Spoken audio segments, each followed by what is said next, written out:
Հակամարտ զորքերի շփման գծում էապես նվազել է կրակոցների թիվը։ Ռուսաստանի Դաշնության արտգործնախարարության պաշտոնական ներկայացուցիչ Մարիա Զախարովան հրավիրված մամլոասուլիսի ընթացքում պատասխանել է Գալայի թղթակցի այն հարցին, թե ինչպես է պաշտոնական Մոսկվան վերաբերում սահմանային լարվածությանը։ Կառավարությունը մուրհակով կփոխհատուցի կենտրոնական բանկի 106 միլիարդ դրամը։ Ինչ պատճառով է գոյացել այդ պարտքը, ֆինանսների փոխնախարար Պավել Սաֆարյանը պատասխանել է լրագրողների հարցերին։ Տնտեսական մրցակցության պաշտպանության պետական հանձնաժողովը ամանորից առաջ ուժեղացված հսկողություն է իրականացնում, որպեսզի անհիմն գնագոյացման չբախվի քաղաքացին։ Կառավարությունն այսօր սահմանել է չաշխատող կանանց մայրության նպաստ ստանալու կարգը։ Տարեվերջյան ամփոփիչ մարզխորհրդի նիստ մեր մարզում այս տարի 2014 թվականի համեմատ թերակատարում է արձանագրվել 5.4%-ով 97 միլիոն դրամի չափով քիչ գումար է հավաքագրվել։ Ադրբեջանը Միացյալ Նահանգներին վախեցնում է պատասխան պատժամիջոցներով էներգետիկայի, անվտանգության և ռազմական ոլորտներում։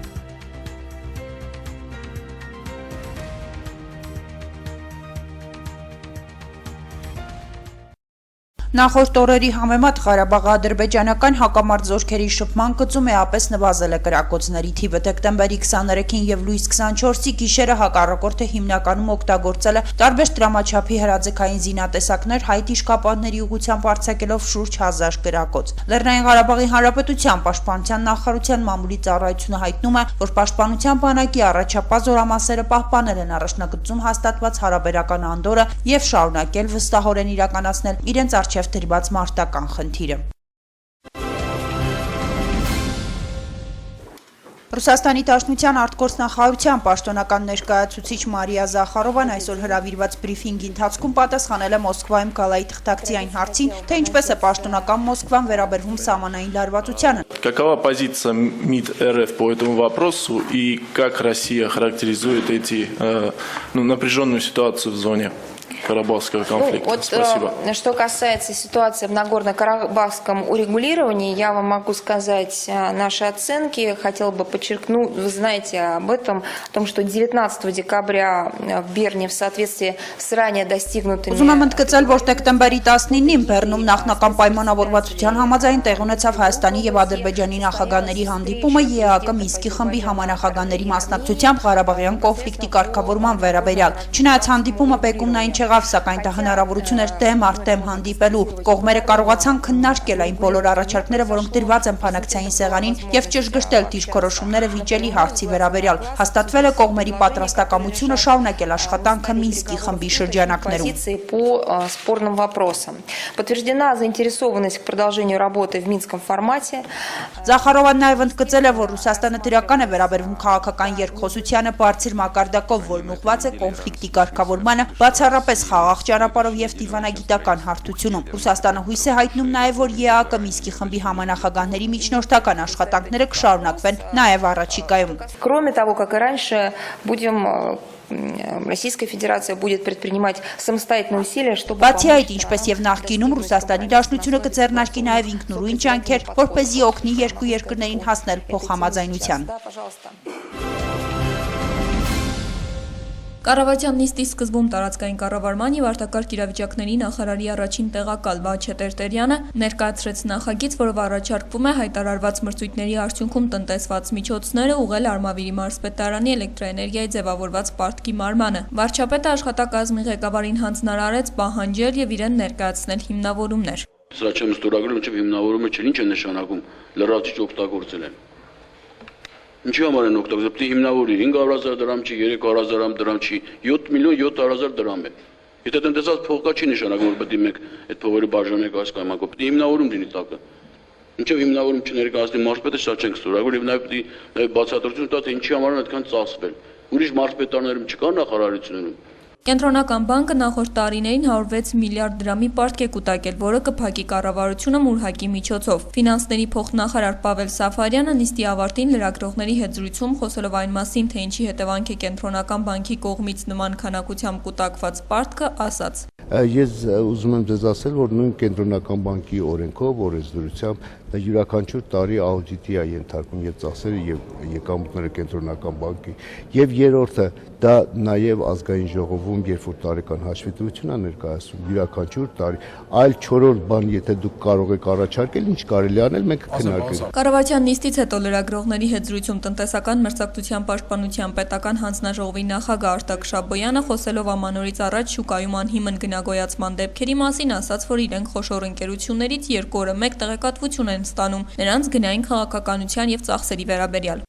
Մեր տեսադաշտում են գտնվում այն շուկաները, որտեղ կան խոշոր ընկերություններ, գերիշխող դիք զբաղեցնողներ եւ որպեսզի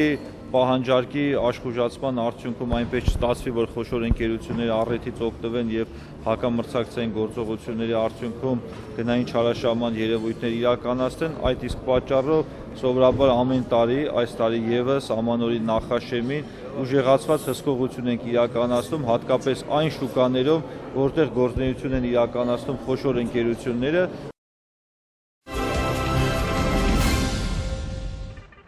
Կառավարությունն այսօր հաստատեց չաշխատող կանանց մայրության նպաստ ստանալու կարգը համաձայն դրա հղիության եւ ծննդաբերության դեպքում անաշխատունակության թերթիկում անկախ դրա դժման օրվանից որպես ժամանակավոր անաշխատունակության սկիզբ նշվում է հղիության 210-րդ օրը։ Եթե քաղաքացին անաշխատունակության թերթիկ ստանալու համար դիմում է հղիության արձակուրդի իրավունք ձեռք բերելուց հետո, ապա քաղաքացուն հատկացվող անաշխատունակության թերթիկում ժամանակավոր անաշխատունակության ժամանակահատվածից սկիզբը մնում է անփոփոխ, հայտարարել է Աշխատանքի եւ սոցիալական հարցերի նախարար Արտեմ Ասատրյանը։ Նախարարն ընդգծել է, որ չեն համապատասխանում իրականությանն այն խոսակցությունները, թե մարտից նոր վճարելու են նպաստները, որոշումը ուժի մեջ կմտնի հունվարի 1-ից։ Քանի որ մենք խնդիր ունենք հստակեցնելու քանի որ այդ նպաստը տրամադրվում է հղիության արձակուրդի ձեռք բերելուց հետո, այստեղ այդ օրը ֆիքսելու եւ իրավունքի ծագման օրը ճշգրտելու խնդիր ունենք եւ սրանով հստակեցնում ենք այս հանգամանքը, որը ենթադրում է, որ նաեւ մտահոգությունները որ կար, որ առաջին անգամ հնարավոր է մարտ ամսին վճարվեն այս նպաստները, նաև դա այդպես չի ուղղակի, մենք սրանով ֆիքսում ենք, որ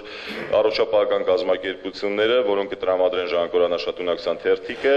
անկախ նրանից, թե երբ կդիմի հղին, ֆիքսելով հղիության ծագման օրը, 210-րդ օրը, դա հիմք կհանդիսանա, որպեսզի նպաստը նշանակվի եւ վճարվի, դա նշանակում է, որ նաև հունվար ամսին կարող են այդպես իրավունքներ ծագել ու իրականացվել։ Այսօր տեղի ունեցավ Մարզխորհրդի տարեվերջյան ամփոփիչ նիստը, ներկայացվեցին 2015 թվականի ընթացքում տարբեր ոլորտներում իրականացված աշխատանքները։ Ֆինանսական եւ սոցիալ-տնտեսական վարչության պետ Լիպարիտ Մարտիրոսյանը մարզի եկամուտների հավաքագրման ցուցանիշները ներկայացնելիս հայտարարեց, որ այս տարի 2014 թվականի համեմատ թերակատարում է արձանագրվել 5.4%-ով, 97 միլիոն դրամի չափով քիչ գումար է հավաքագրվել։ Հողի վարձավճարները կատարվել են, վարձակալական հողերից վարձավճարները կատարվել է 86%-ով, փաստացի հավաքագրվել է 235 միլիոն դրամի չափով գումար։ Գույքի վարձակալությունից եկամուտները արդեն կատարվել են 100%-ով եւ այլ եկամուտները 94.4%-ով։ Ընդամենը սեփական եկամուտները, ինչպես նշեցինք, 90.8%-ով։ Եկամուտների կատարման ցուցանիշով մարզում առաջին տեղում Արտիկի տարածաշրջանն է։ Եկամուտների հավաքագրման առումով աչքի չեն ընկնում Անի եւ Ամասիայի տարածաշրջանների համայնքները։ Երկրորդը Ախուրյանի տարածաշրջանում 82.5%, երրորդը Աշոցքի տարածաշրջանում 82.4%, Անի տարածաշրջանում 81.2% եւ ամենավերջինը կարող եմ ասել Ամասիայի տարածաշրջանը 73.6%։ Ներկայացվեցին նաև քաղաքաշինության եւ գյուղատնտեսության ոլորտում մարզում իրականացված աշխատանքները։ Համեմատության կարգով բավարար ցուցանիշներ գրանցվել է գյուղատնտեսության ոլորտում։ Հայտարարվեց, քանի որ եղանակային պայմանները բարենպաստ են եղել, գյուղացիական տնտեսությունները լավ բերք են ստացել։ Ամփոփիչ ելույթով հանդես եկավ նաև մարզպետ Ֆելիքս Ցոլակյանը։ Նա նախ եկամուտների հավաքագրմանն անդրադարձավ։ Այս առումով հետընթաց կա, ցուցանիշներից դժգոհ է եւ նշում է, թե ճիշտ չէ ամեն անգամ քաղաքների հարկահավաքության հաշվին ընդհանուր ցուցանիշ ներկայացնելն ու ապահովելը։ Հիմա տեսեք, որ խոսում ենք հարցերի հավաքման մասին, այդ արտիքը չլինի, ահագին բարդ կլինի մեր վիճակը։ Արտիքի տարածաշրջանը։ Լուրջ եմ ասում։ Բոլոր հարցերում իրանք լավ են, հետո մյուսների նախանձը չի առաջանում։ Ես չեմ ասում բոլորին իհարկե։ Այն մարդիկ, որոնք որ նորմալ անում են, նորմալ են անում իրաց գործը։ Ախուրյանի տարածաշրջանի գյուղեր կան, շատ նորմալ է ամեն ինչը։ Բայց Ախուրյանի շատ բան է կախված հողի հարցի հետ կապված։ Ամենաշատ Ախուրյանից է կախված, Ախուրյանի տարածաշրջանից։ Ստեղ դե Ախուրյանը մի չթափ տա իրան։ Հիմա անի մասին չեմ խոսում, բան չեմ ասում անի մասին, չեմ էլ ուզում ասեմ։ Իրանք հասկանում են իմ ասածը։ Մի անգամից գլխի նկնում որ մի հատ բան կա, չէ, ասում է, մեկը որ ճայիջի մեջ ելնում, գնում ես ազատելու ձեռից բռնում քաշում, թեզ էլ է գցում մեջը։ Մարզխորհրդի նիստի ավարտին համառոտ անդրադարձ կատարվեց նաև 2016 թվականին Շիրակի մարզում նախատեսվող ծրագրերին եւ աշխատանքներին։ Ֆելիքս Ցոլակյանը նշեց, թե գալիք տարում հարկավոր է ավելի արդյունավետ աշխատել հետընթացներից խուսափելու համար։